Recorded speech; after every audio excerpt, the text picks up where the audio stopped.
engaging younger audiences.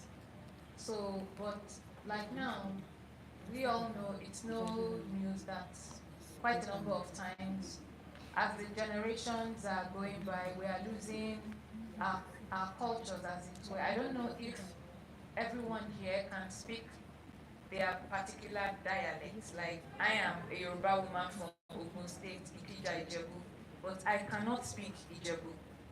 So that is one person that cannot speak the language. So now, and I'm sure I'm not the only one, there are many of us. So how do you think with animation we can engage younger audiences with culturally relevant content? Because like Passport of Malam Ilya now, is it going to be in Hausa and it will be subtitled in English, like the whole, film? Godwin, is Iyano going to be in Yoruba and then it will have subtitles, so that people also, they take everything away from the content? Because something like Iwaju now, I remember when people started watching it on Disney Plus. Some of my classmates from primary school, they said, in fact, their house, some of them in diaspora, because of course we don't have Disney Plus here, so we couldn't really see much of it. They said their children were asking them about agege bread. So one guy was actually asking, please, does anyone on this platform know the recipe for agege bread? And then another person said that her daughter is just saying wahoo all over and the house, and another one they're saying Yoruba expressions, which was really nice. So these projects, apart from the fact that we see people dressed in those ways, are we going to get more than that? Since animation is a medium to reach people. Yeah, that's a very valid question, because when you're representing a particular cultural identity, you want to try as much as possible to appeal to the people that you are trying to represent. And I think language is a big one. While I cannot comment on the full language that would be spoken, because mostly we use English and it's a universal language for everybody.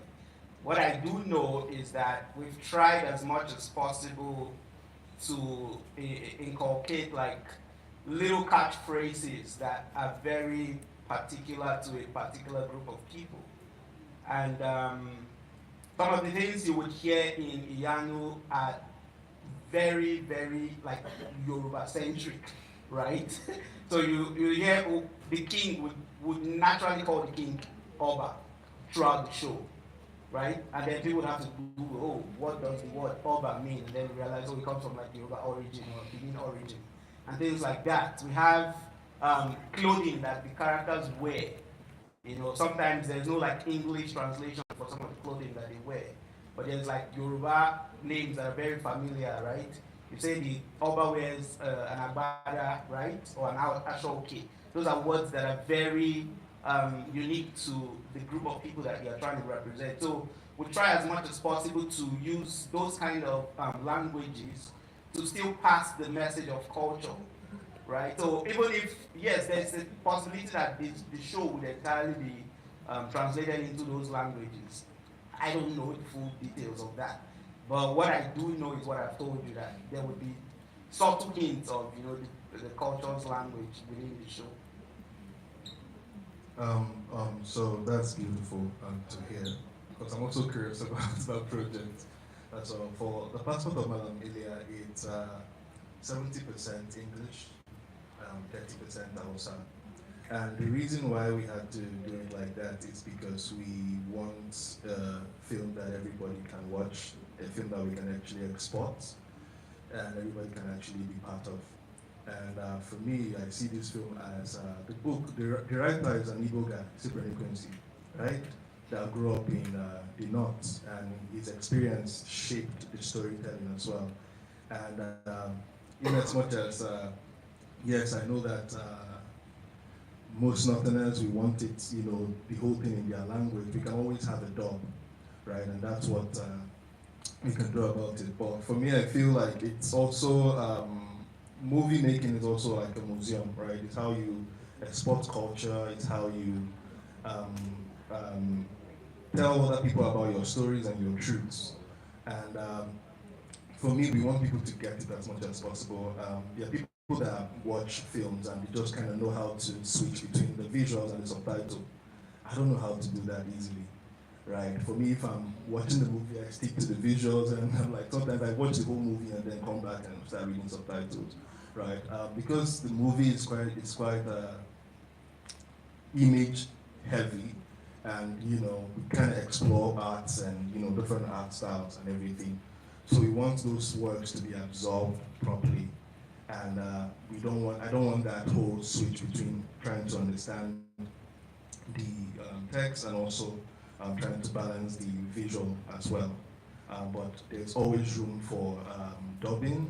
We would probably dub in French also and other languages when the movie is out, because we want this to be seen on a global level and let the world see that Africans can do this, Nigerians can do this, because it's really possible, right? It's not that much of a, I'll say, big deal, but it's really possible, and we can do this. So why not tell it in a language that most people can relate, watch, enjoy, and find themselves in it, irrespective of the culture and the tribe. Thank you for that. So what I would just want to add, like Iwaju now, I found it like quite daring, interesting of the co-founders particularly, and because they must have maybe pushed for it, and also nice on Disney's part, because Iwaju has no subtitles. So what I mean has no subtitles. So when they're speaking Yoruba, is Yoruba you would see on the screen as subtitle. Whatever language is being spoken is what you would see. So there is no translation for Yoruba that is being spoken. So the whole thing is go and find out yourself. Because I remember seeing comments online about it, and people are like, well, one could get the sense, because of the gesticulations and all, and then some of them, they did look for the words, but some, they were like, oh, they were sort of lost. So, for some it was like a negative. But I found that really daring, like, because I remember at least when some of us were growing up, Indian films, they spoke Hindi. They didn't have subtitles. You just watch, but you will try to understand what, is going on. So the next question I would like to now ask is, now, Magic Carpet, some of your projects, or most of your projects, they've been, I don't know if you've considered preschool, because they're mostly for children of a certain age, or mostly adults. So if we want to reach the little ones, like catching them, young, do you have anything in place, like to also make content for preschool, or you want to just focus on your niche, what you really, because I know it's not everybody that is able to do content for children, because that market is also relevant, because I work with children, and at times they say, oh, it's like Nollywood doesn't really think of us. Most times when there are even films, it's from 13. I mean, some of us were not 13, so it's so what, do you have anything to say to that? Okay, so this has always been an issue with the industry, because most people believe that animation is mostly for kids, and it's always a struggle. Sometimes even parents don't even know the kind of our parents don't really know the kind of animations that are out there. You can actually send a kid to watch Boondocks or South Park or something, and you think it's safe for the child to watch, but it's more for mature adult type content there. We're planning to launch something pretty soon that would speak into more children market, and everything, but because, there's a gap between entertainment, cultural learning, and that sort of thing, and cinema.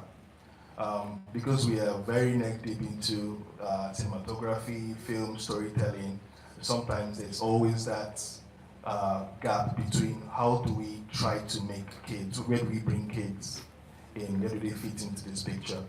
The way the world is, there is certain things that might be PG for kids in Africa, and certain things that, when you take to the global market, they'll be like, no, we can't, kids can't watch this.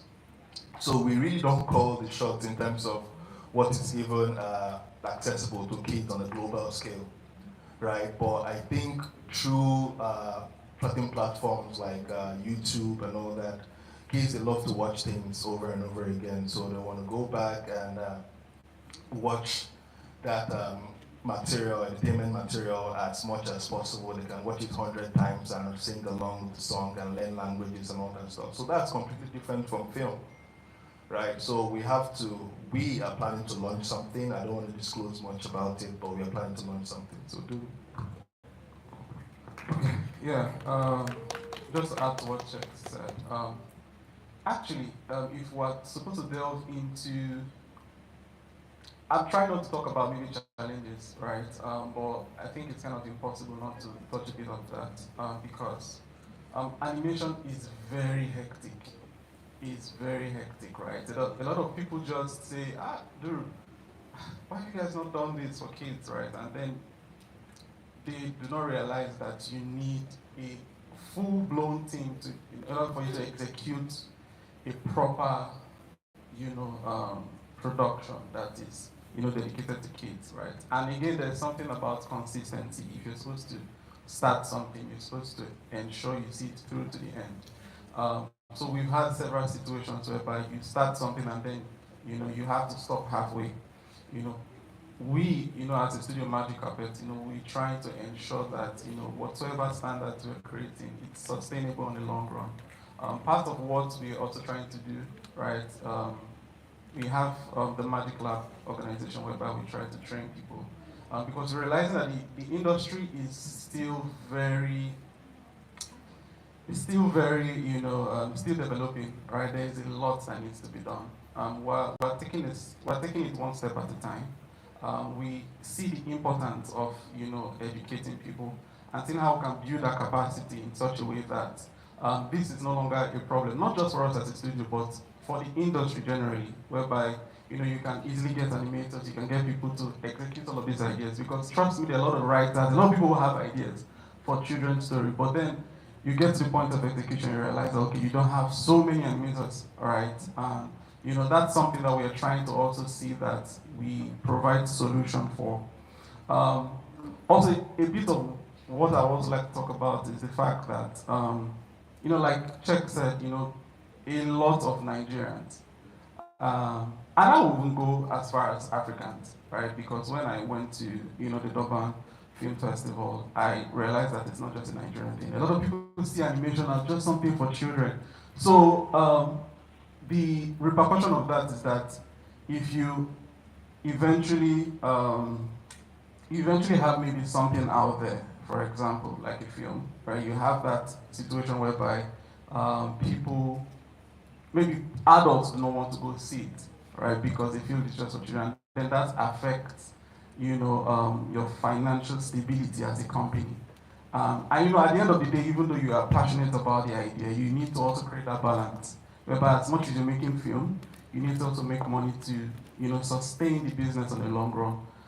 So these are like things that, as a studio, as also the individuals, we're trying to see how we create that balance, right? So, like I said, it's a sustainable structure that does not just work for us, but anybody, who intends to come into the industry as well. Thank you. So, Godwin, Iyanu, is it something you can reveal? What's the what's the classification? Is it general? Is it something children can watch? Is it for older children? Yeah, Iyanu is pretty much, it's a fantastic story that appeals to everybody, really. And I would say The age group is from preteen to teenagers and young adults. Those are like the particular demographic that it most centers on because of the main characters. Because when you create a show, people always gravitate towards who the main characters are, right? So you will find out that that's where your market is. And Yano is a 14-year-old girl, right? So you naturally will get more people from that demographic that would key into the story of Yano. But I mean, there are obviously themes in Yanu that appeals to adults, right? You watch a story like Zootopia, for instance, and you think, oh, it's just a fun little animation, that talks about the world of animals. But if you look deeper into the themes, you find out that there are really adult themes that the story really tackles, like prejudice, the idea of belonging to society and things like that. Those are very adult topics that those informations may get lost to a child, but an adult who's watching the same show would quickly pick on those subjects. So it is those kind of ideas that you bring into your show, whereby you can discuss really difficult topics, but package it in this fun fantasy world where everything seems possible, right? But just because of the setting. But there are really important themes that you're trying to adopt in your story. So that's what we try to do. I think it's better to be able to reach as many people as possible with your story than to try to constrain yourself to a particular demographic, because you never know who might actually fall in love with this story of yours. So I think it's just great to tell really beautiful stories and not worry so much about the audience, the target audience. All right, thank you. So we're going to open it up to the audience now for anyone or anyone's who has questions to ask. So please keep it short. Like, at least tell us your name, what you do, and then the question, because we have like about 13 minutes to the end of the session before the last one on gaming takes place.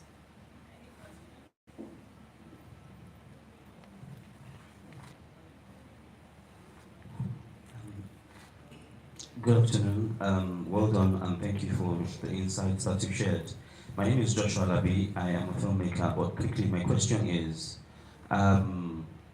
yes, many times when people, makers of animation like you talk about animation, you often talk about how difficult and how hectic the process is. And we know generally to make this kind of work, funding is always a core issue. But when you seek partnership, apart from funding, what next is the main thing that you would willingly be looking for in a partnership? That's my first question. And the second question is just tied to it. Are you open to partnering with people who are not necessarily in your field to develop a new project, who necessarily may not have all the money available? Thank you.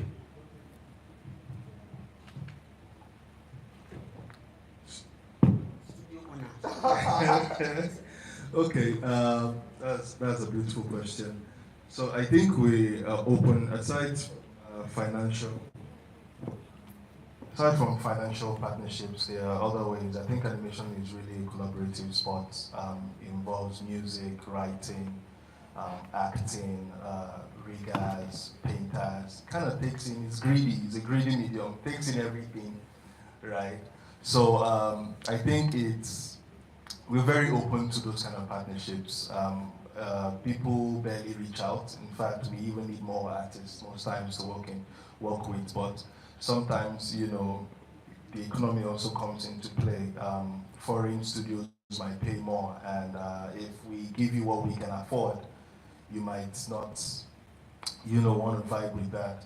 So these are the issues that we face most times in the studios, that once an animator gets good or gets better, he either maybe leaves the country or maybe no longer available to take local gigs, right? But we're always open. You can always send a DM. As I said, it's a collaborative sport. We also need financial support a lot. I think our finance team is somewhere there. So if you're interested in funding the Passport of Malania project, please reach out after this session. So yeah, thank you. Any other question? There was someone somewhere around. Yeah, Yeah. that was me. Alright. Sorry, good afternoon. So my name is Otipoli Joseph David. I am a music licensing and publishing specialist. So my question is, I think, now Godwin, yeah, you mentioned that the Yano movie, Yano animation, sorry, would have would relate to Yoruba tradition, right? So I'm just curious about whether there will be like music in it that are Yoruba songs, right?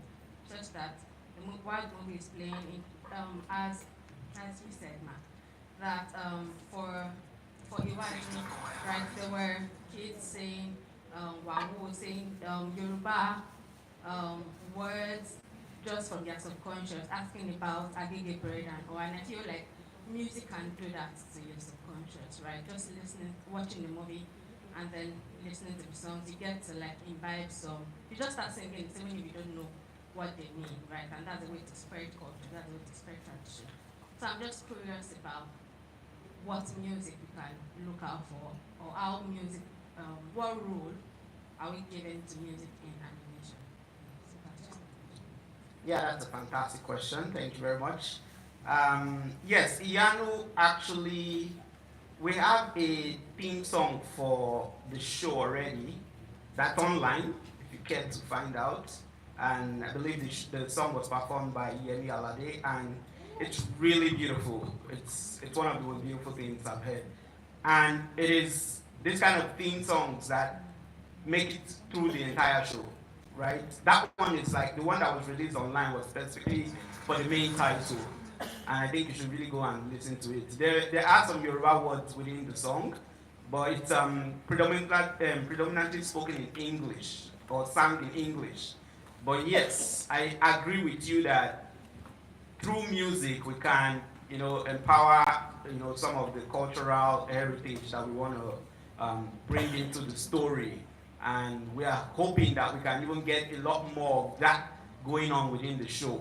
Because I think, we've seen it in Disney, Pixar, how they've used music as a literary device to, further amplify the message of the story. Even Indian movies do it a lot, and we all love those kind of, stories where music is used to kind of push the message in the story. So I agree with you, and I think we'll continue to work towards that front to ensure that we use music as a tool to further engage with the audience. Thank you for that. So we're going to have this very sequence you talked about that was performed by Yemi Alade. It will come up, soon. I see two more hands up, or three. We may not be able to take all, but what I want to mention that for Iwaju, the soundtrack for the series is beautiful. It was composed by Ray Olunuga. Like, it's very Yoruba, even in the instruments that were used.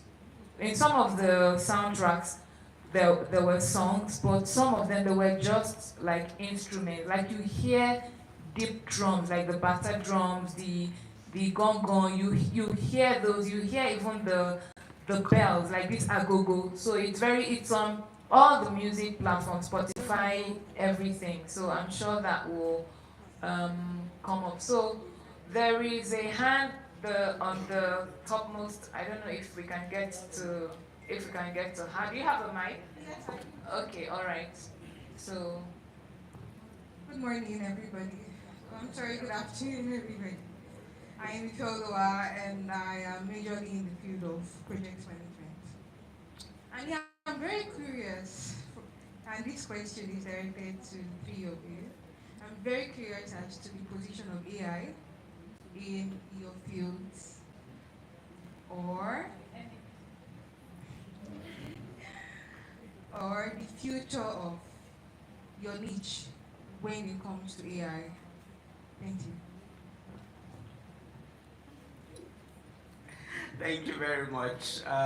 Yeah, that it's a very relevant question, especially in this current era that we are living in, and it's a really sensitive subject as well, especially to creatives generally, because let's not lie, AI threatens our industry.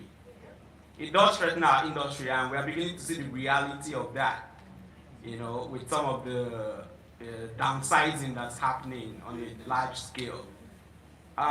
In terms of incorporating AI, because I believe that's where your question is headed, in terms of incorporating AI into the pipeline, I think for me personally, I believe that we are at the point where we can't run from this technology. As much as we hate to admit it, it's here to stay. Yes, we can regulate it. We can try to control the adverse effect it has on the workforce. We can't stop it. We can't get rid of it, right? So it's only going to happen that eventually there might be a point where AI becomes a tool that supports the process. I don't know how that's going to happen yet. We're not integrating it in any of our productions at the moment. There might be some studios that are doing that already. And until we have a universal agreement, in the creative field to, go along with, the trend and start to see more integration.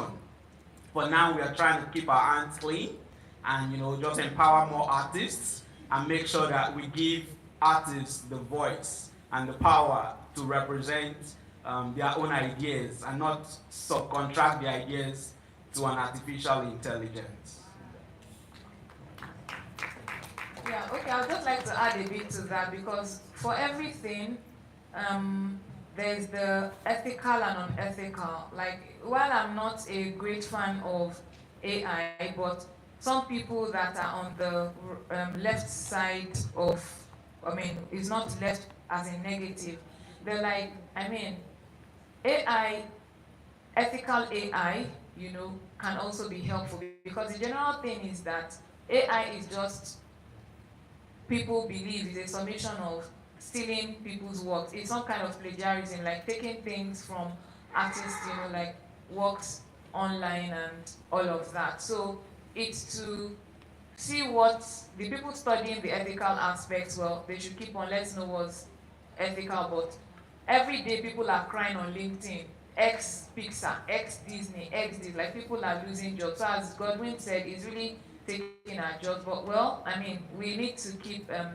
innovating. So I know other people have questions to ask, but these three wise men and myself were still around, because I would want us, before we leave this hall, at least to see the Iyanu theme song on big screen, and also the trailer of Passport of Malam Ilya on big screen, so that at least we can appreciate it, and then you can meet with any of us after words for your other questions. So is that fine? Yes. Okay.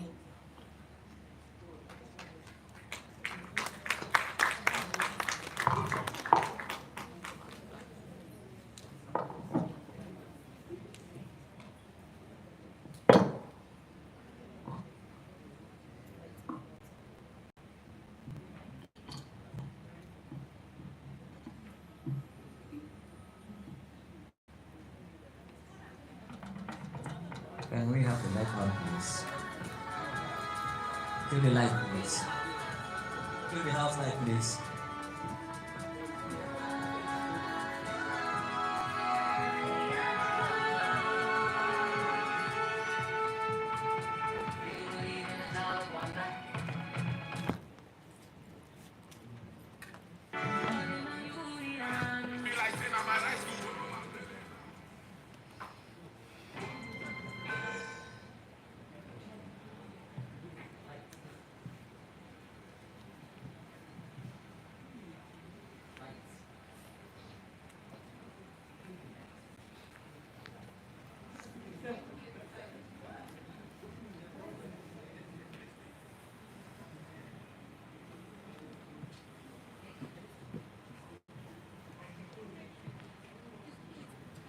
Please, let's have it again.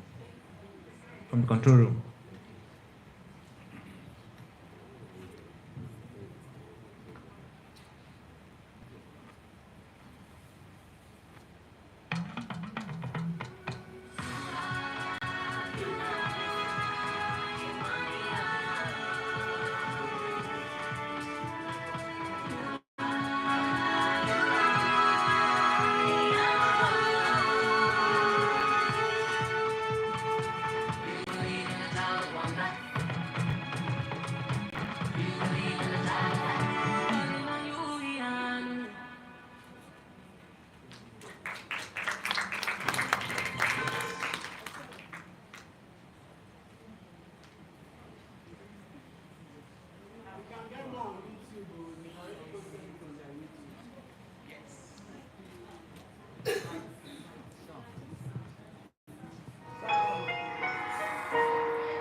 kai ne fushi kai ne kunci haushin kamar shaya jini ba ka koshi kamar kwarciyar rana da doguwar tafiya ina za ta kai ka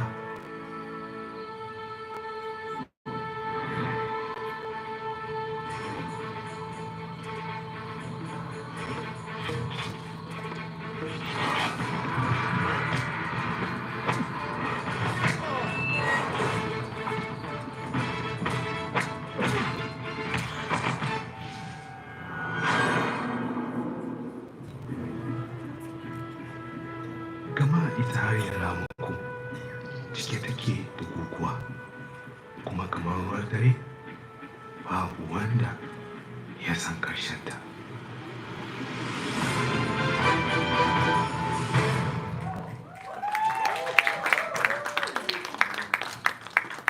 Okay, so you can get so much more on YouTube. You can see any young thing that is already like released to the public on your YouTube.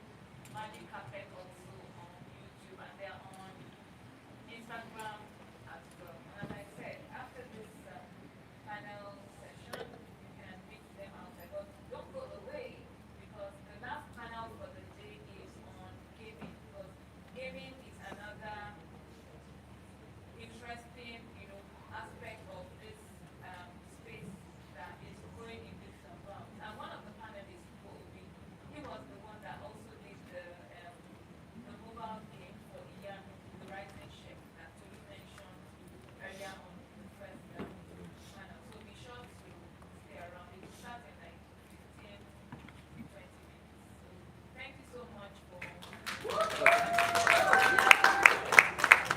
Please, for pictures, just stand for pictures.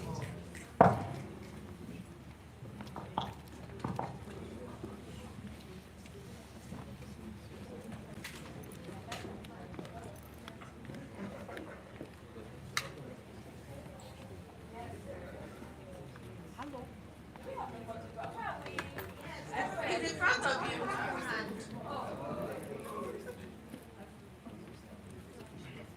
Well, don't you need light? Like, you need more light. Okay.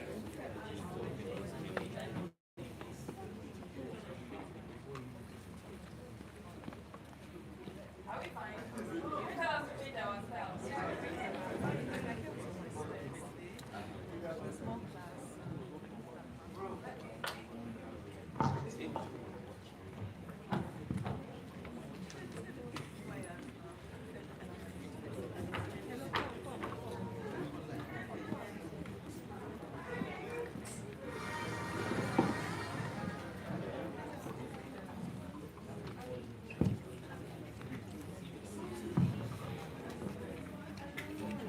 Please remain seated. The next session starts immediately.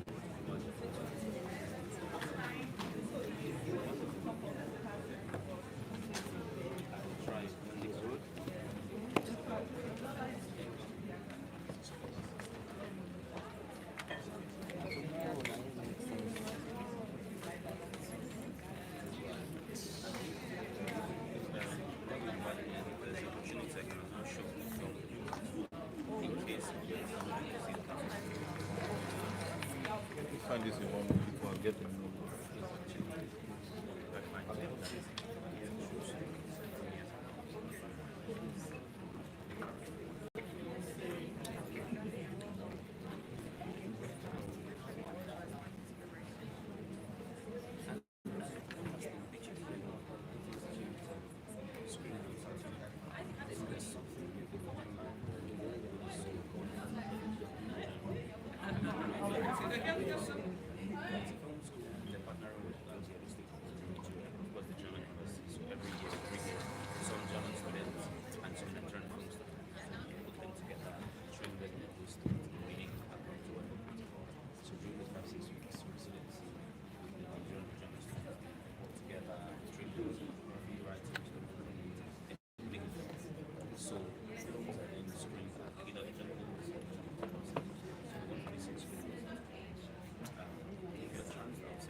So let's stay here, you guys. Thank you.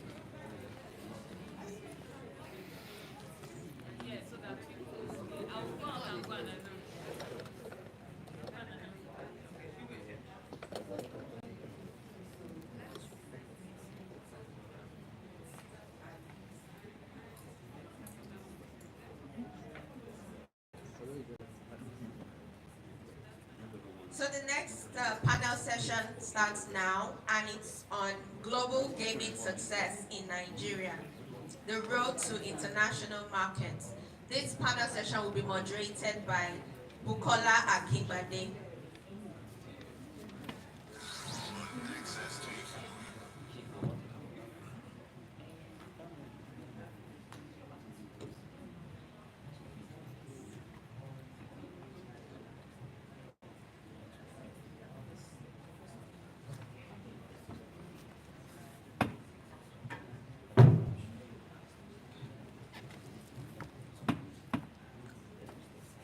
Should we give it a few minutes or do the intros now? Because we don't start till 3:30. Thank you.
Good afternoon, everyone.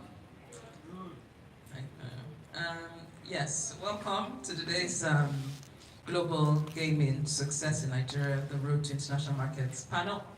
I am the moderator, Bukola Kimbade of Kucheza Gaming. Nice to meet you all. Thank you to Afriff for the platform. I'd like to introduce two of our panelists. One is Hugo Obi, the founder and CEO of Malio Games. Please make Hugo feel welcome. Thank you. There you go. And I would like to introduce, I don't know, I think most people know who he is, but Oscar Michael, the face of Africa Community Gaming. And I'll let each person kind of introduce themselves. Thank you. Do we get a second mic, please?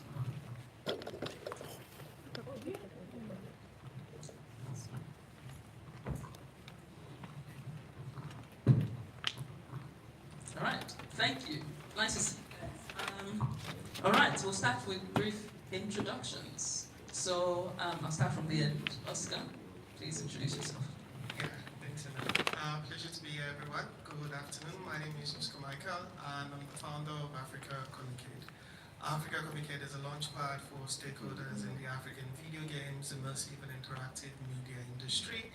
And what we've built is a community of communities across Africa where people who want to thrive in the industry, whether you want to grow as a developer, as a creator, or you want to grow and succeed as a founder, someone who is leading a game studio or any creative studio can get the support, the access to opportunities they're searching for, and build something sustainable for themselves and the sector. Hugo, please introduce yourself. Yeah, hi everyone. Good afternoon.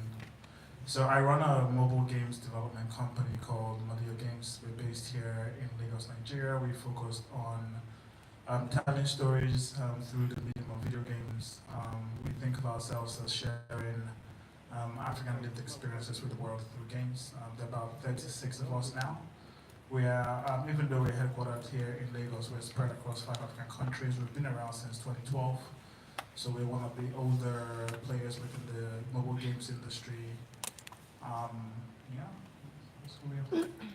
Okay, for those who need to know anything about video games, Hugo is the market leader in our industry. So please, it's really good to have Hugo and Oscar here as well. So the topic is quite an interesting topic. I think it's something we've discussed quite a fair bit, and I think it's going to continue in terms of how we try to solve the problem.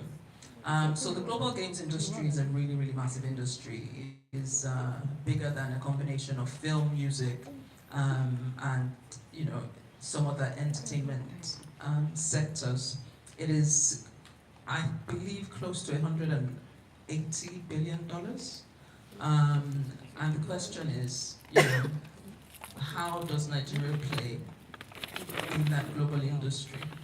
So from your experience, I'll start with Oscar. From your experience, how do you see, how can we compete, or how can we get our own piece of this global pie? Because yeah, we've been in this industry for a minute, and it's I suppose for people who don't know about the industry, it'd be good to get some context from you. Okay, thanks for the question. I normally call it, I round it up to like $200 billion. Yes, So yes, that's fine. It's more enticing and it's easier for you to remember. So how can Nigeria or Africa, because I work more in the African context, I work with game development studios across Africa. And I think by 2022, 2023, the GDC did a survey, and currently Africa just makes up about 1% of game developers globally, when you look at that. And if you look at data regarding the market, you see Nigerians' market is set to be generating like $500 million or so in respect to gaming. But then we do know that we are more, across Africa, we are more of a consumer market, where we are more playing games that is being created out there in the West or even in the East these days. That is what we do more. But that narrative is changing. Now we have game studios coming up, building games, and some are focused on telling our own stories from the African perspective, and some are of the perspective of just build games that are fun, because some players out there are not going out to say, oh, I want to play a Yoruba game or a Ghanaian game. They just want to play a fun game, a game that entertains, a game that allows them to connect and relax. And we are having more and more studios. I've spent over about a decade now in the industry, and I remember when I joined, there were just about maybe 5, 6, 7 studios across sub-Saharan Africa mainly. But today we have about 100 indie game studios, if not more, coming up with different titles and trying to see how we can take a slice of this pie, trying to see how we can compete globally. And our game studios are, in the last 5 years of running Africa Communicate, they are doing well. They're going for global competitions and they are winning there. We had one VCD recently winning the Game Devs of Color Expo, which is not just for Black or African game developers, but even Indians and the likes. It came out top, and many more studios push it. So what has changed is the creatives, the game developers are more intentional about building studios. They're also more intentional about running these as a business, which is something that was missing when I joined. We're all driven by passion. But there's that common agreement now that passion is not going to take us further. Passion is not going to sustain us or give us those resources we need to compete globally. Because the games industry is a global market. You're not necessarily building games for Nigeria. And the stores you are publishing your games to, it's not like it's just for Nigeria. Your games are going on the app stores, and it's global competition there. It can be swallowed up completely. So that is changing. There's an orientation now to be more business oriented, and people are trying several strategies beyond even entertainment. And I think that's the most exciting part for me. Thank you, Oscar. Hugo, on two sides actually, because you know, yourself and Malio publish Africa Games report, as well as clearly to Oscar's point, when you talk about making games, Malio is also a massive studio doing really interesting work. And so if you could kind of talk from both perspectives in terms of what you've seen and how possibly the industry can compete globally. Yeah, I think there's a third one as well, which is the talent program that we run. Just to kind of like complete that cycle. So the way that I see it is production, is distribution, and then there's monetization. But to enable all of those three things, you need people who are actually very good at making games. And I think that going back to where we started, it was really passion driven, like Michael said. A lot of like people who were just eager to make games and focused on the making games part. I think that awareness of the business side of making games is growing now, and people realize that it's not just about you know, like coming up with like ideas and trying to make those ideas. It's also about the teams that are able to kind of like build those games. We recognize that Africa as the market, you know, like Michael again touched on the point that only 1% of the makeup of the video games development ecosystem are Africans, and that is reflective of the fact that we don't provide video games education. And we haven't traditionally provided video games education, and that hasn't been a career path for most people. So we started off doing the talent program because we recognized that if we were to make games, we needed people who could make games. And if we were not investing in people who could make games, then maybe our chances, our odds of succeeding in making games would be very slim. So we started making that investment back in 2020 to kind of like build that next generation of talent. And today we're seeing people who've come through that program working in studios. We've seen people who come through that program running their own studios. We've seen people who've come through that program even helping other people to learn how to make games, which I think is kind of like really great. And we didn't just do that in the Nigerian context, we did that in the Pan-African context. So that net effect is taking place now. And I think like that's really wonderful, and that was part of the goal that I had, which is, you know, like enabling or building the kind of like foundation within which the industry is then built upon. So that's base one. Base two is the content. So now you have talented people, what are they making? And it's always a challenge, and I don't think this challenge is limited to us as game developers. I think in music, in film, in animation is the same. Like who do you make for, right? Do you make for your, like who do you make for? Do you make for people around you? Do you make for the world? And I think it's not one or the other. I think it's a mixture, right? And I think that people are on a different journey. I think the most important thing, again, to Michael's point, is that we need to make great games. And great games are just great games. They're not Nigerian games, they're not Scandinavian games, they're just great games for starters. Before you even start to recognize or understand the people who made those games, or what cultures those games are portraying. So I think like that is still fundamental, is that we are able to make great games. But then there is a question of like what makes a game great. Just because like you've labeled it as a AAA production doesn't make it great. We've seen AAA flops. Just because it's a high budget production doesn't make it great. We've seen high production flop.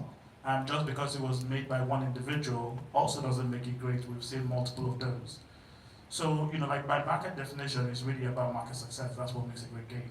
And that is the next frontier for us, is to kind of like get that market success. And I've been privileged to like connect with multiple ecosystems around the world. And one unique attribute about those ecosystems is that you can reference the game that ecosystem has created, and people go like, oh, I know that game. Is that studio from here? And then it's like, wow, you guys actually have a mature market. And I think that until the day that we can go anywhere, it's similar to our music or even our football. So if you look at that music effect of like, oh, Burna Boy is from Nigeria, wow. People instantly recognize, and then they say, oh, you must have a really good like music industry, and up until the point where you accomplish that, people still think that your industry is not mature. And then you also then have the net catalyzing effect of having that kind of like breakout success. And I think that once we start to see that, then more and more people get into the industry, then like that ripple effect just naturally takes place. And then the last point was around the report that we put together on the games industry on the continent. And part of the reason why we did that was, first of all, the reason why we did it for the continent rather than do it for Nigeria is because there are very few good game studios in most countries across the continent. So doing a specific country-specific report wasn't going to be impactful enough. So we had to aggregate the data across the continent. So when Michael mentioned 100 studios, he wasn't talking about Nigeria, he was talking about Africa as a whole. So you can then imagine that maybe we have 10 or 15 or 20 in Nigeria, and it's not enough to build a report around. So we had to kind of like do that kind of like macro look rather than like, sort of like individual country look. And then the reason why we put together the report was because we tried to sell this industry to various stakeholders, not just to ourselves, but to internationals, to non-gaming folks, to the media, other people in media, film, music, but most people do not understand anything about the market, and we don't necessarily articulate best the market to those externals. So we wanted to put together a comprehensive document that at least created some kind of like mapping of, back to Michael's point, how many studios exist, what types of games are they making, how long have they been making games, like is there any breakout success yet, but also documenting and archiving, because I feel like ours is a developing story, and maybe in 2 or 3 years' time, we will become successful. And it's not, let it not be that it's only when we've blown that we will not start documenting. Let's start documenting before we blow, so that people can say, these people in 2023, they haven't done anything, look at the transformation over a short period of time, and we just keep that document. And the beautiful thing about documents is that you can try to delete them, but they can never be deleted. They're always somewhere. But I think that's the beauty, because as we start to transform, again, 100 studios, maybe 100 studios today, 300 studios, 500 studios, no breakout hits, like 10, 50, like multi-billion-dollar companies doing JVs, as that starts to happen, at least we're keeping that record, because it's really important for me that as we build, and then this is the other thing that I think is also very important. Most of us came and saw Nollywood, but we weren't there when Nollywood was being built, like the kind of like basic, like bricks that formed it. We saw the same thing with music. We kind of like knew when it was happening, but we weren't keeping track. I think that with games, we need to kind of like keep track and keep a record. so that when we need to build the next industry that we don't have today, we can at least go and say, those people, they kept documentation of how they built their own. Let's go and read it and then use it to then build the next. So I think that's also very important. Yeah, thanks, Hugo. You've mentioned some really valid points. To follow up on that, there are two things I picked up from your conversation. One is we need to have the breakthrough success, and then the question is, how? And oh God, when? The second thing is, like you mentioned, Nigeria is much as, whilst in terms of, from a consumer perspective, we're a large market, but in the scheme of things, right, we're better off kind of thinking in the context of the continent. So my question to you, Oscar, is it, and your role also is African in nature, like you mentioned, is it important for us to compete globally to get involved in the value chain? Is it important that we look at ourselves from an Africa perspective versus a Nigeria only perspective? That's a tricky one. So the first thing is, I think this has to be treated on a case-by-case basis. Every studio has their visions and their goals, and some people are okay just being in this local context, doing what they do, while some have grand visions of scaling. And so this is how I would rather approach it, because I've spoken with a couple of game studio founders, and what everybody's looking out for, what that global hit means to each one is different. But what I would love to say is, if you are a game studio founder, look at it from the perspective of being a game studio founder, from a global perspective.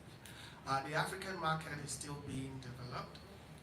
Regardless of that, Africans are playing games. Yes, and they are playing global games, right? So if we're saying from the African perspective, if you even look at Nollywood, for example, because I followed some of the journey while they were developing, look at Iroko. Iroko was pushing African films and the likes, but its paying customers were not the Africans in Africa. The Africans in Africa were kind of helping it build a lot of traction, get the numbers, but those were helping it survive and grow and scale, the Africans in the diaspora. So I would say, whatever we're doing, we should think local, knowing that we need to own our market, but then also we need to think globally at the same time to get a chunk of that market as well. Because even the West, they are looking at our market as the next frontier. We're going to be having the youngest youth population it's going to double by 50% in the next couple of years. And never ever have we had this opportunity where the youths are willing to pay for such digital services, and then there are also medium for them to actually pay. Back then, if you wanted to buy a game or pay for anything, movies, the means is not even there, even though it was very expensive. I mean, when I realized the DVDs I was buying at 200 naira back then, when I had the original DVDs, you can imagine the shock. But now if you actually want to pay legally for services, the means is there. And then the Gen Zs, they have a good culture of actually paying for these services, subscribing and the likes. With millennials, it's still like 50-50. Some do pay for Netflix, some share password.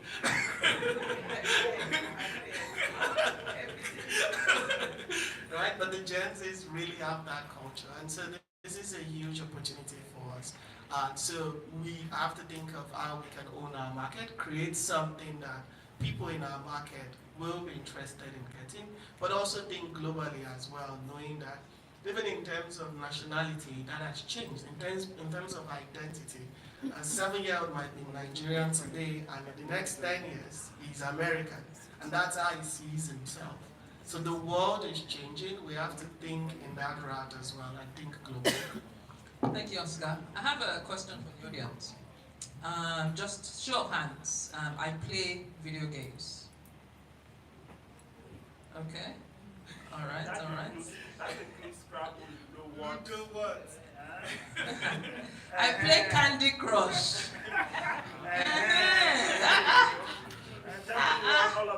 Subway surf. No. I was reading on stats today. I was humbled. Township. And when I was looking at the stats this morning, I was just like 8 billion or something or $8 million in what's that monthly revenue figure, something random. It's like see, this personal testimonial.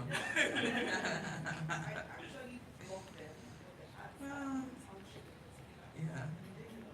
Yeah, a lot of people a lot of people that get into township actually get into it because of the ads. And the casual games market, there are different genres, but the casual games market is, ads are a prevalent way, or the main kind of business model in terms of recruitment. Anyway, so back to the question of, obviously, clearly, all the games you play, so we said Ludo and Scrabble, although I don't know that Scrabble is local to us, but, it's not like you guys are not choosing to play games because, it's from Lagos or from your village, or it is, what's the name of this? Let me not mention that character before you, you know my age. Anyway, so the idea that something, for us to be successful in the games industry, needs to be influenced by culture. Is that a myth, Hugo? I don't know. I think that in our world, it's data. So we are releasing 3 games. We've actually released 2. We have a 3rd one coming next month. And we're trying to prove this point. So the 3 games are quite distinct. We have a word game, which is a word game, which is like Scrabble, it's not a Nigerian game. We have a Ludo game, which you could argue is popular in this region, but also popular in Asia. And then we have a property renovation game, which is like Township, but not quite. So it's got a local narrative arc where you take abandoned properties and you renovate them. One properties in Lekki, one in Festac, one in Mushi, so you get the gist. But you renovate the property whilst doing match 3. So we think of the word game as a global game. There's nothing about it that says it's African, it's just a game. We think about the Ludo game as a local game because obviously Ludo is popular within the market, and we can do more targeted advertising with that. And then we think of the property restoration game as a hybrid. So like a mixture of the two, taking like a well-known mechanic that we know that works and kind of like slapping an African narrative on it. And what we want to do is to kind of like see how those 3 games perform across similar audiences. And there's so many ways that we can analyze that. So we look at like player engagement, we look at player retention, we look at progression, we look at monetization, we look at user interactions. And the expectation that I have is that those games are going to perform differently across different geographies. So we would do targeted ads within places like Nigeria, Canada, South Africa, Philippines, India, Pakistan, and then also Saudi Arabia. So we're going to do targeted ads across all of those regions. So the natural expectation is that the Ludo game would underperform in those kind of like tier 1 markets. So like Canada, Australia might underperform there. The word game might show a different behavior in those regions, but might underperform here. And then the hybrid game might, again, right? I can't tell you because I don't have the data, but this is the reason why we're going with this approach. Now, what amount of data do we need? Is it like 100,000 players? Is it 50,000 players? Is it 10,000 players? I think you already start to see the signal once you have like over 10,000 users, especially if you have 10,000 users across those different geos that I just spoke about. You start to see that. So what really defines it for us is, like if we take it outside of the game, is looking at the kind of like cost per install, so how much it costs us to acquire a user, and then what the lifetime value of that user is. And this is back to Michael's point around, we might have a lot of players here, but we don't have a lot of payers. And for us to run a game studio, we need to have sustainable revenue. So ultimately what that data tells us is what types of game we should be making in the future, which I think is going to be a fusion of all 3 things. So local, as you said earlier, I think is what it is, but we are using first-party data to determine what direction we should go.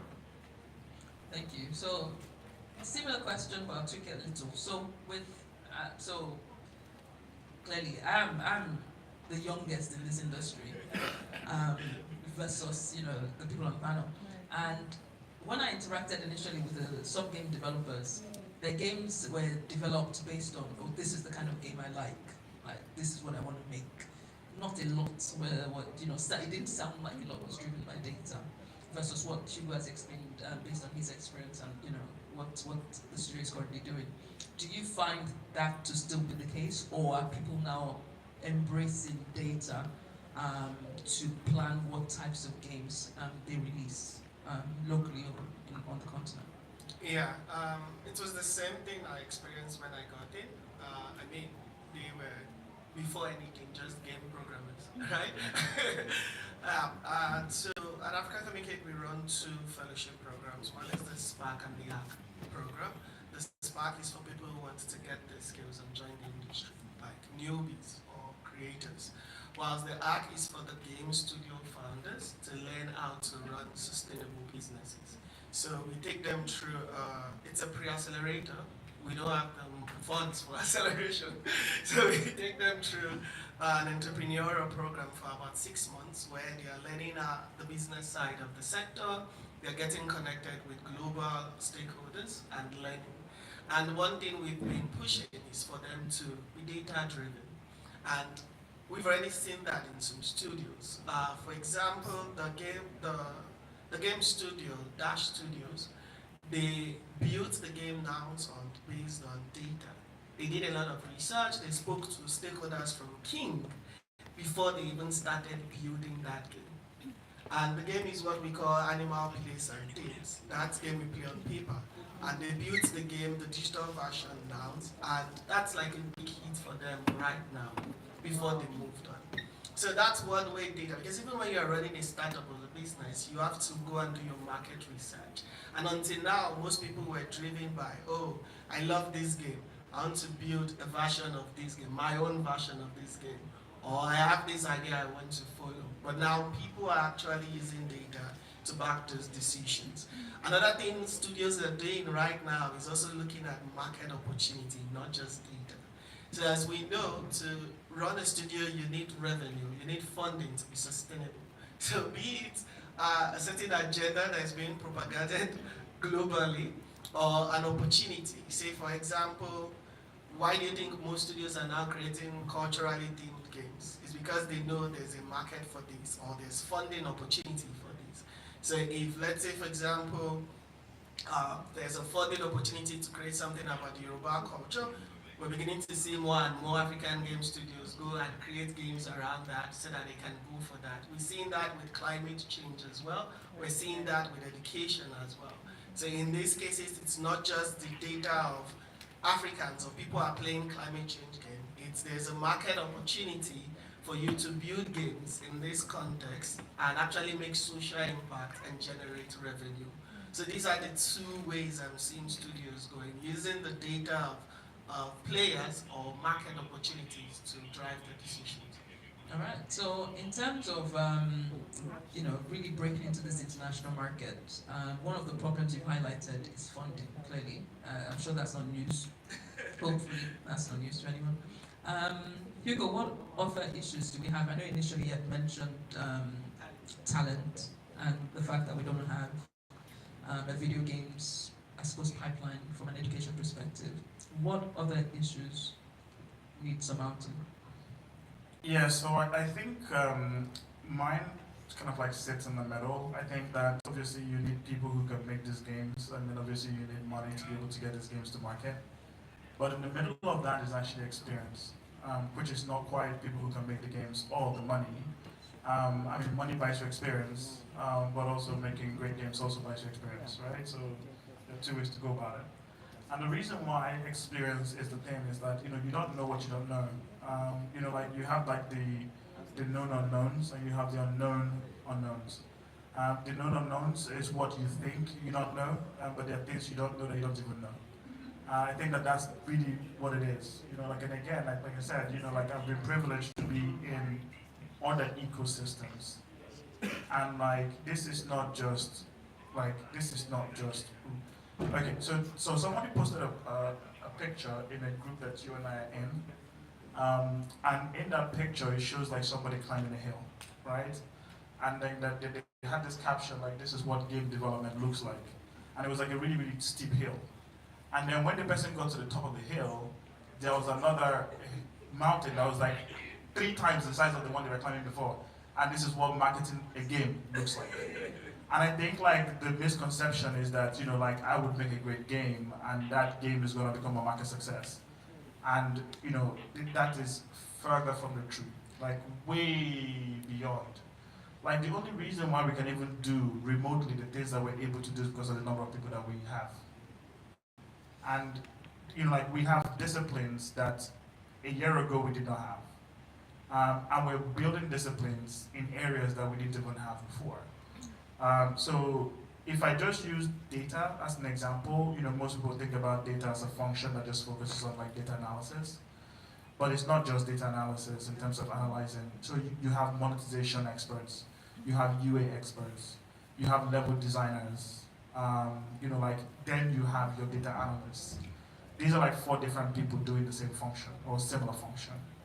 And you're not just tracking in-game data, you're also tracking data across all the different channels where you're trying to acquire users and which one is actually sending you high quality. So all users are not the same, right? You can pay some OEM or some telco money and they'll say, oh, we'll bring you 10 million users, right?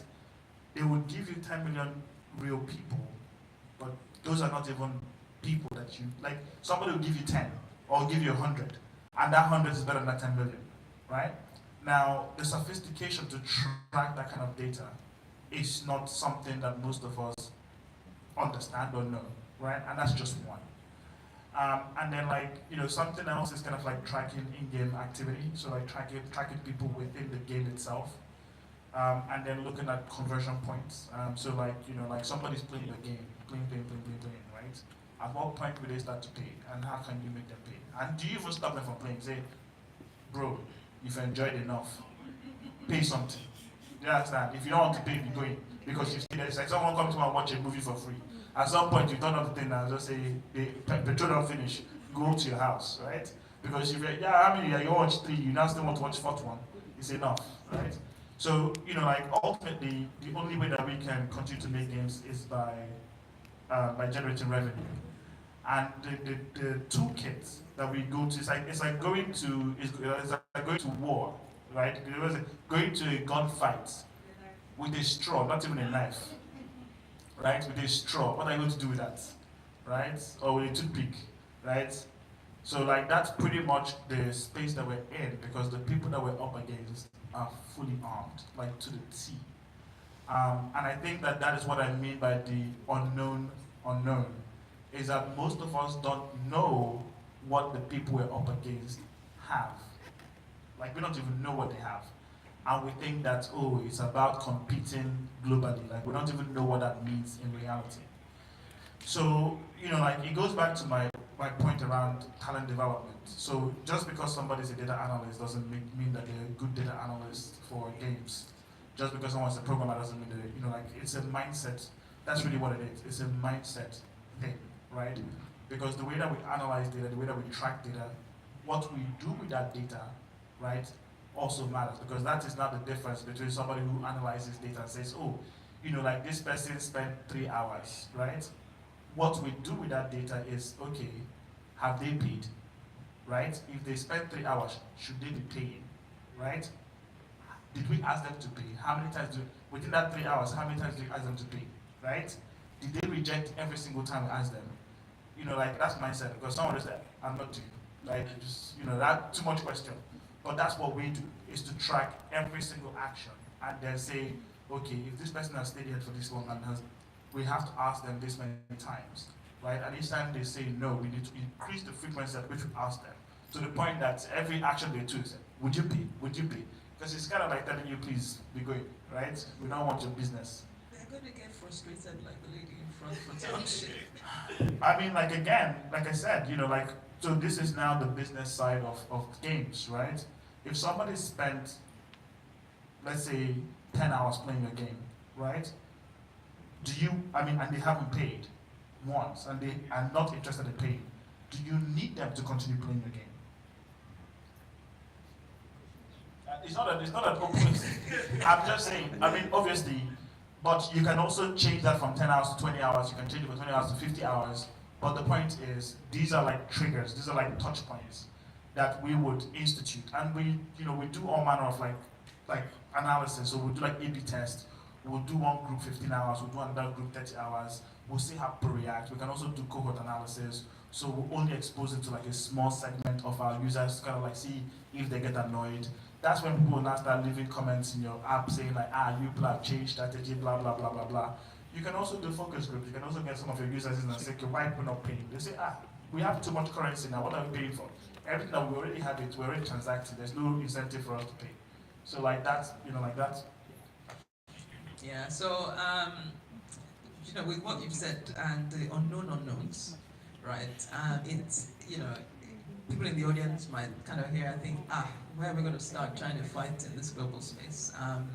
But I know there have been a few success stories on the continent, for example, and to your point first actually, there's a small studio, their name actually, the president, the Meccan Games in Kenya. They have about 5 or 6 people in the studio, and the publisher has got like 30 people on their account marketing, to your point about the hills and the Triple Mountain. And so we have some success stories like that with games that have over 23 million users globally, as an example. And I think it's going to spike again now based on the current politics or not. So take them off the planet. Yeah, so other success stories on the continent that we've seen that have broken through the international ranks. Are there any that you can think of? Well, financially wise, we're getting there. I think we can call Google. We have to call, what do you mean? We have to call Google. For those who do not know, Rising Chef, the Disney mobile game, was also created by Mario Games. So, yes, it's yeah. Definitely. They watch Rising Chef. You should check that out. You definitely should. So yeah, so financially wise, I think we're getting there. More and more studios are eating that. I know Virago is doing quite a lot. Honest Chronicles, they are doing very well, very, very well. And then for the others, success is now not just what is made in terms of revenue. Success is getting global recognition. Success is getting funding to complete the game. I saw the latest update of what Dimension 11 is building, and it was really impressive. Even Hero in Kenya as well has gone on to hire Andrew, to see how they can improve their development and all. And their studios now getting support to go. There's a studio currently in Germany at Rabbit Residency.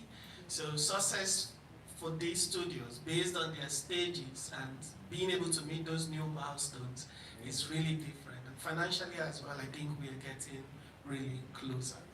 One thing I just want to add to what Ugo said with what is missing as well is, I think for us, exactly what he said, I'll just reiterate in a different way, is we're missing an industry, right? We are mostly filled with game programmers. That is what a bulk of us are. All of us are building. If you ask us any question, it's the game, it's the game. We need people from the finance side, we need people from the legal side, from the marketing side, from the community side. This is what is missing. And what this has resulted in the sector is it's only those studios that have the resources and the exposure. Only those studios are able to stay at the forefront and build that ecosystem for themselves. But if we really want to see our industry grow and move further, look at the music industry. Not everybody is an artist, right? They have so many people. Look at the movie industry. We have people that are focused on the dressing, the clothes. If you come to the games industry and say you want to focus on that,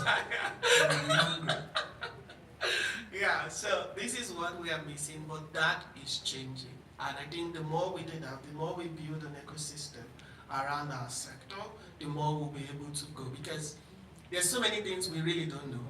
And lately we've been trying to do everything ourselves, in-house. And there's only as much as we can do.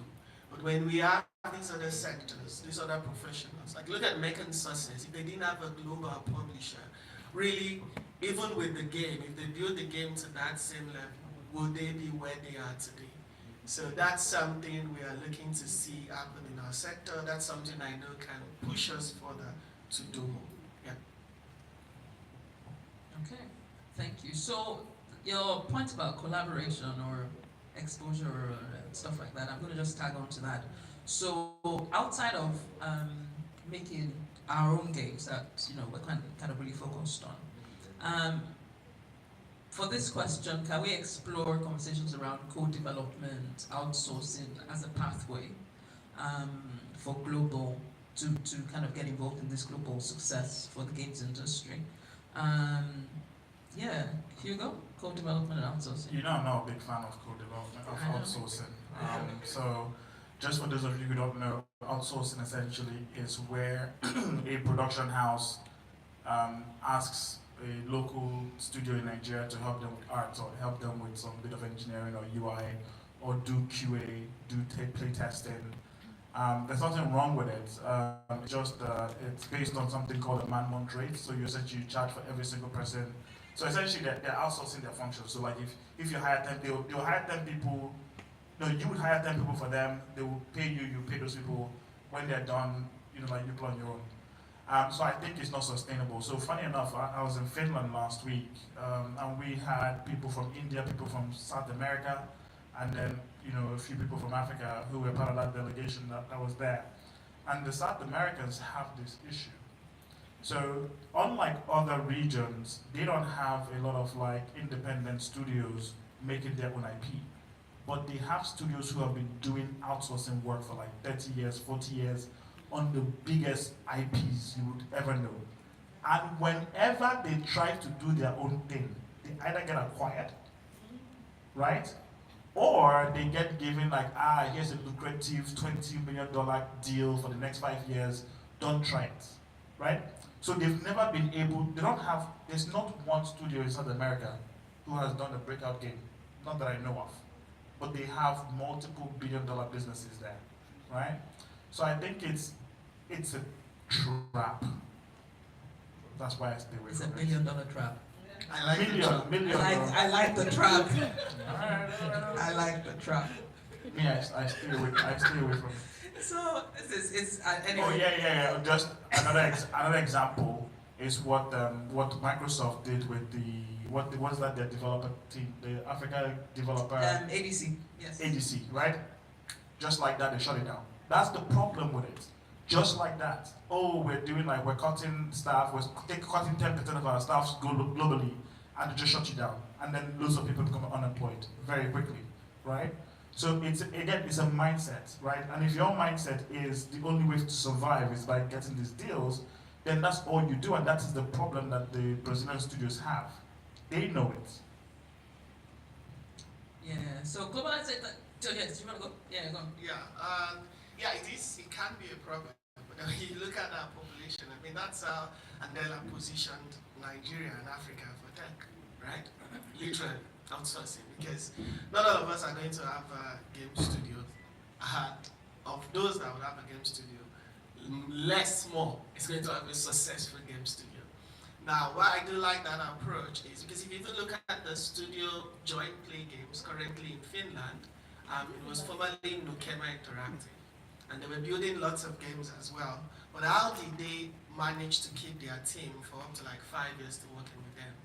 They were getting contracts and jobs and getting paid, and they were using that to sort out expenses and then work on their own IP. The thing is, each founder's goal or vision, they now have to really structure it and ensure that you can balance. There is actually another game studio now in Nigeria. They've tried to fundraise, and investors are like, no, we won't give you money. But what they are doing now is they are working for global studios, and they're using that money to now hire locally and build. But beyond even the funding part, I think the most exciting thing for me is I've worked with lots of African game developers that have worked on global projects. Their skill, that experience gap, they actually have it. So the only issue now is because they now become very good at being programmers or developers, for them to now become studio founder, because that's a totally different ballgame.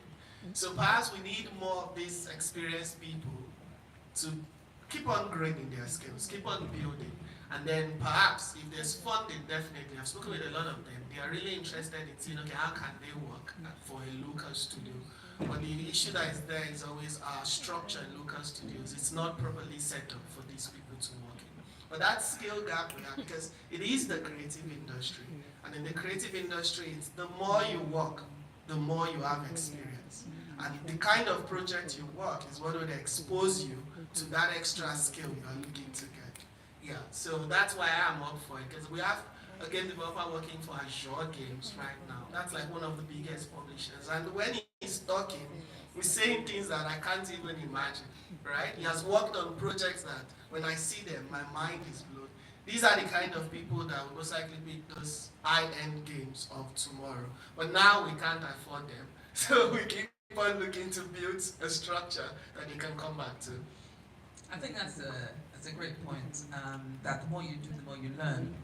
So outsourcing, for example, is roughly about a $12 billion industry versus the 180, well, games global industry, and it's a subset of that. So to Hugo's point, for life-altering money, generation-changing money, nation-building money, IP,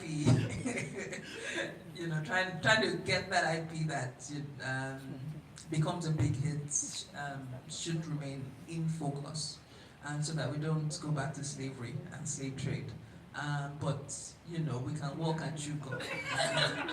Yes. So for now, we need to survive to make that money. Yes, to make that money. It wants to be there when that time comes. All right. Any questions from the audience, please? In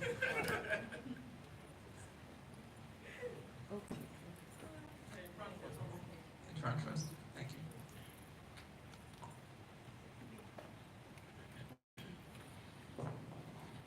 Hello. Hi, my name is Brenda. I'm with the British Council. I really enjoyed this panel. Just wanted to say that first, because I've been ignoring gaming. I came today just to be just to listen, and get it. And I think I have a small idea now. My question is to you, Hugo. First of all, what is the adjacent industry amongst the creative verticals that can work with you? First. Second, there must be some sort of formula that you've worked out on how you can be successful at it. You need to share a little bit, please. And I think the third thing I wanted to ask was, is there a mapping for gaming? Has anybody mapped, and when I say mapped, even the entire value chain, who's the biggest, all of those things. I know you said you did some research, yeah. I don't mind if you can point us to that, and then I'll talk to you after that. Sorry, just before you answer, just to say, a lot of us have been trying to reach the British Council, but that's an aside. That's an aside by email. No, but that's an aside. But it's good you're here now. Well, you know the reason why. Be bygones. You know the reason why. And she said they've been ignoring gaming, so like they should. So the report that we did does cover the value chain and does look at the history of the African video games going back to 1990. So it does map that out very well. Size is always relative because it depends on what you're measuring. So we did do size, but we do spotlights of studios in each region. So it's really helpful. It's AfricaGamesReport.com. But I can send it to you. Madam can also send it to you. Your first question was parallel adjacent industries. Oh yeah, so animation and comic, I think are pretty low-hanging fruits right there. It does irritate me that we haven't done anything with any animation studio here. I don't know why, but everybody's chasing paper.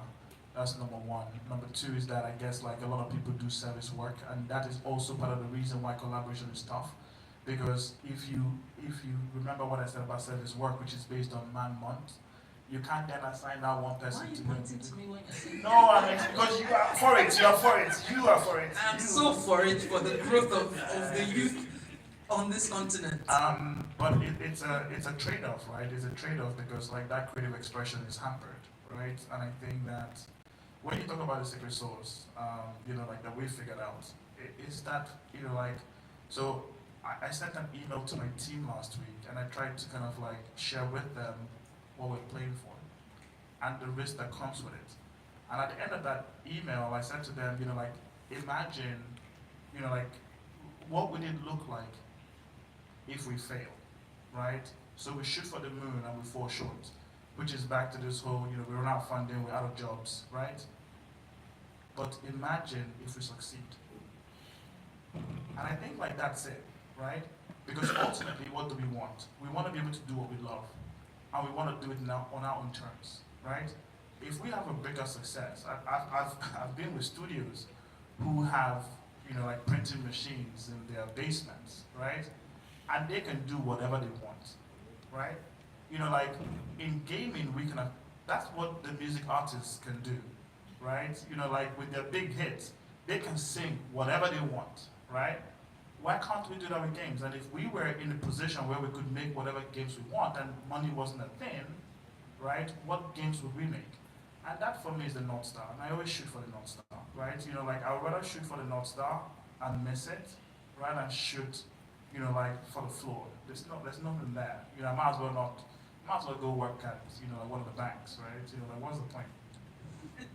So you asked me what my secret sauce is, and that is my secret sauce, if you can decipher it. Right. Art as well, although comics I think covers that, but art is a really strong part of the adjacent industries as well. Any other question, please?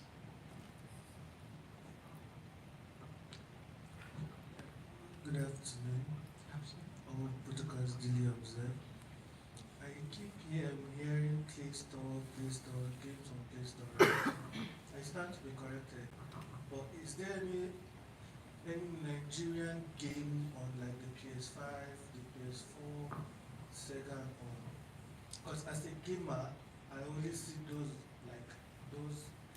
abroad, like the FIFA, God of War, but I've not seen a Nigerian game. Like I said, I stand to be corrected. I've not seen a Nigerian game on the consoles. Okay. Do you want to take it, or should I? Good. Yeah.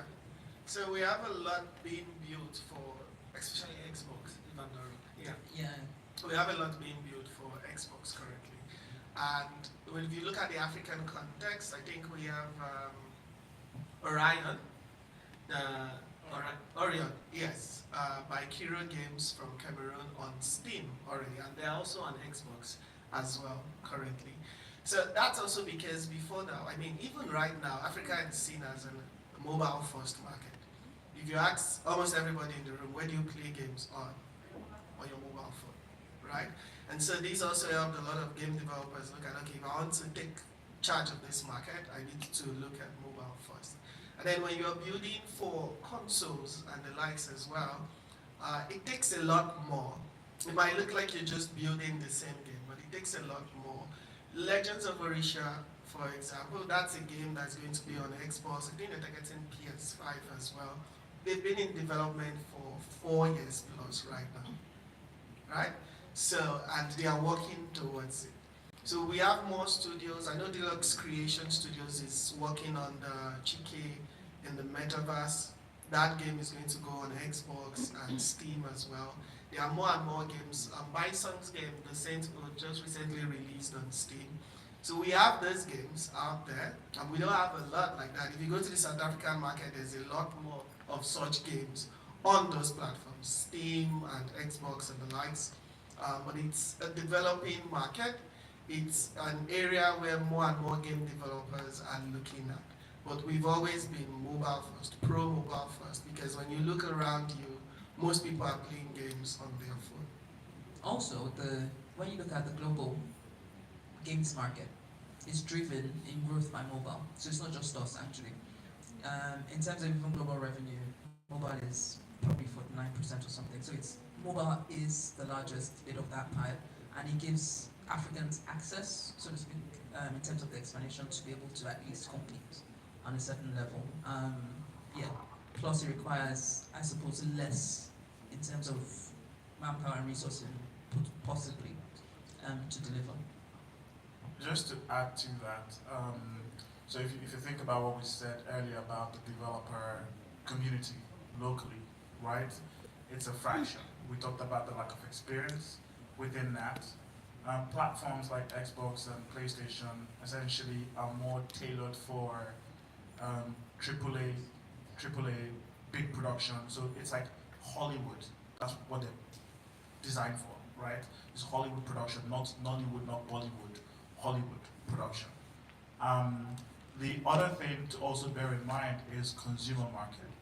So like those platforms we typically look at like where people own consoles and people pay for products on consoles, and they look at it from a volume standpoint. And this goes back to kind of like idea of like what types of games do you make. So when you speak about Legends of Orisha or Orion, even what Dean is making, Hero, these are all cultural games for Xbox. But the reality is the player population for those types of cultural games is quite small. So it's a big gamble. And then unlike mobile platforms where you can self-publish, these other platforms, you can't just go on there and just submit your game for publishing. You need to have a dev kit. They need to send you a dev kit. And just to give you context, there's an Xbox representative here in Lagos in the Microsoft office here. For them to get a dev kit to Nigeria takes 6 months. And they cannot send it to their Microsoft office, they have to send it to your address, which means they have to DHL it.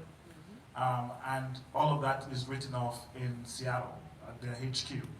So just to give you the development kit to enable you to even test the game that you're building takes 6 months. If you compare that to mobile, it's just your mobile phone, right? And you can self-publish. So it's quite complex, and that's the reason why. But please feel free to come and invest in one of the studios that are looking for the platform, or come and join us and help us to put one on there. Because we need business people like you to make a point and say, you people must have it there, right? The more people shout, hopefully they'll start listening. All right, thank you so much, everyone. It's a wrap.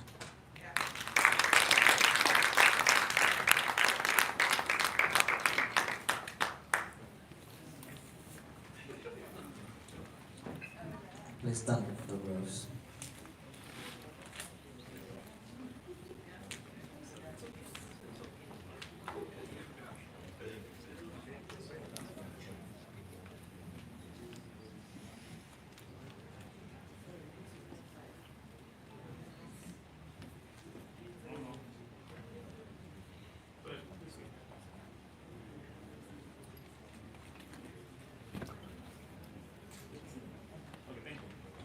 Thank you.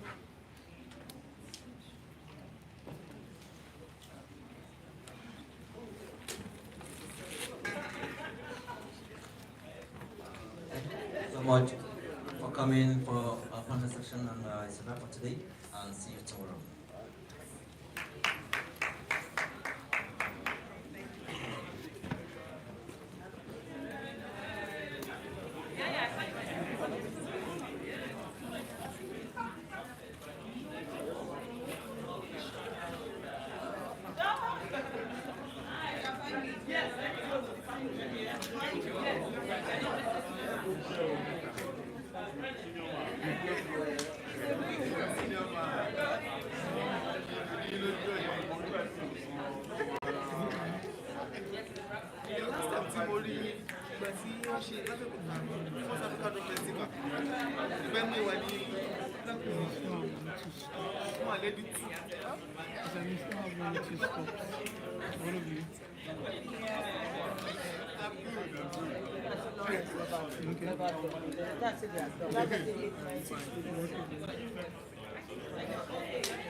Regular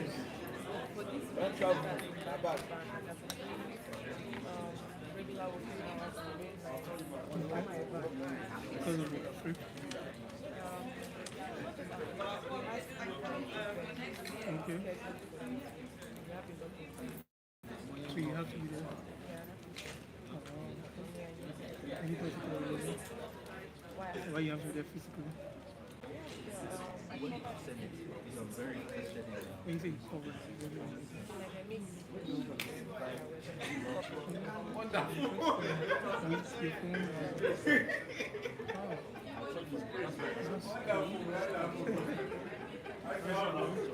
so is that something you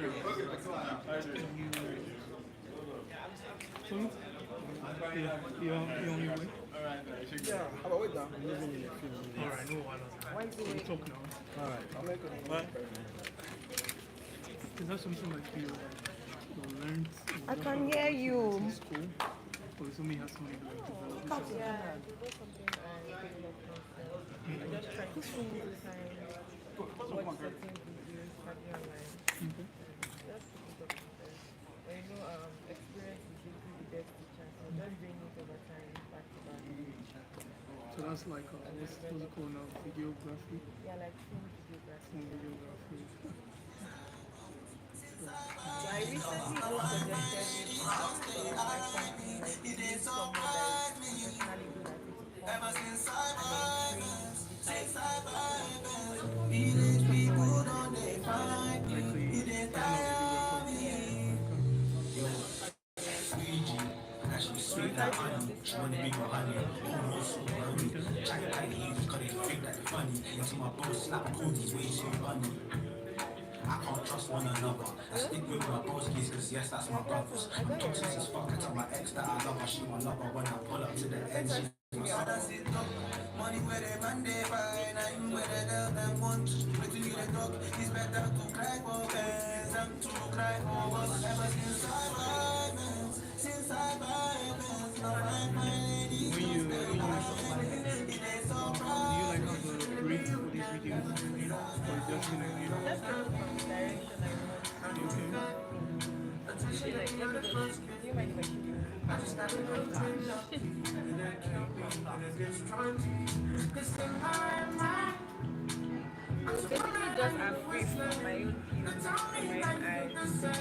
take away all my pain, I won't feel the shame. In your mind, you need it cause I got fame. And all you do is strike my name. Try to put it all to shame, and it's such a shame. In my mind, I'm Superman, now you know what's saying. You tell me that you feel the same. Take away all my pain, I won't feel the shame. In your mind, you need it cause I got fame. And all you do is strike my name.